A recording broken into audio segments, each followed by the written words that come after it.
was great on Sunday to have Chris Cartwright with us as our guest speaker.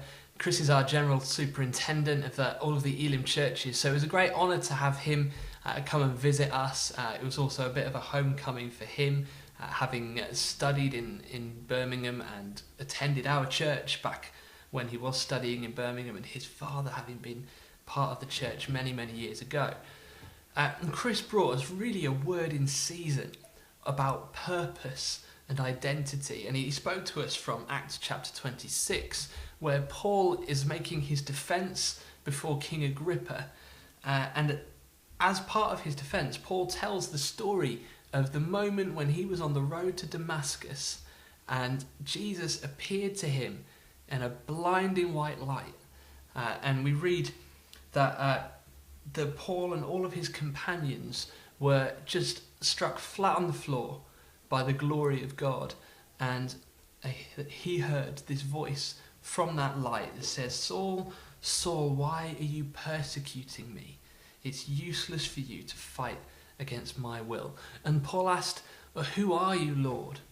And the response was, "I'm Jesus, the one that you're persecuting." And Jesus went on to tell Saul, who became Paul, that the purpose for his life was to preach the good news to the Gentiles.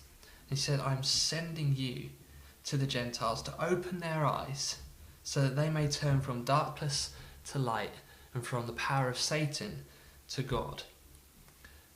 Now, Chris brought this word to us all about discovering the heavenly vision for our lives. And you may have read that passage before, or you've heard about Damascus Road experiences, and you think, well, my experience isn't like that. I don't have that blinding white light moment, that moment where Jesus just breaks in an instant and tells me the whole reason why I'm here. Most of us probably haven't experienced that. And there was a word that Chris brought to us at the very end of the service. Actually, he got back up, and there was a real sense of the prophetic about what he brought to us. He said that he'd seen a picture of like a dimmer switch, and when you enter a room that has a dimmer switch, you can turn it on a little bit and the light comes, but it's not very bright, but you have the ability to turn that light up.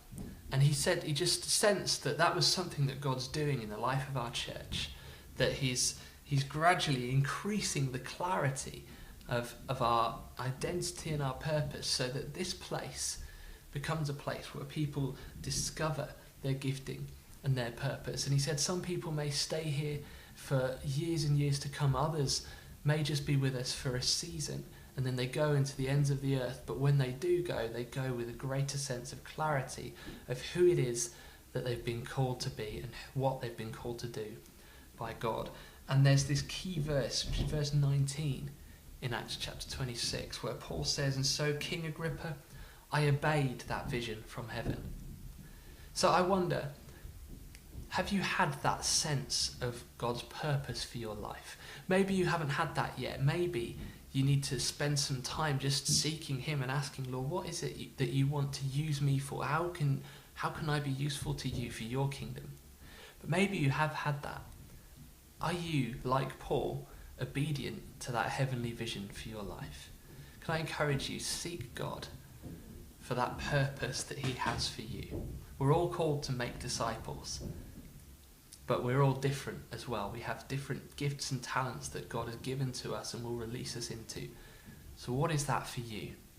And are you obedient to the heavenly call, the heavenly vision for your life? I hope you have a really great week.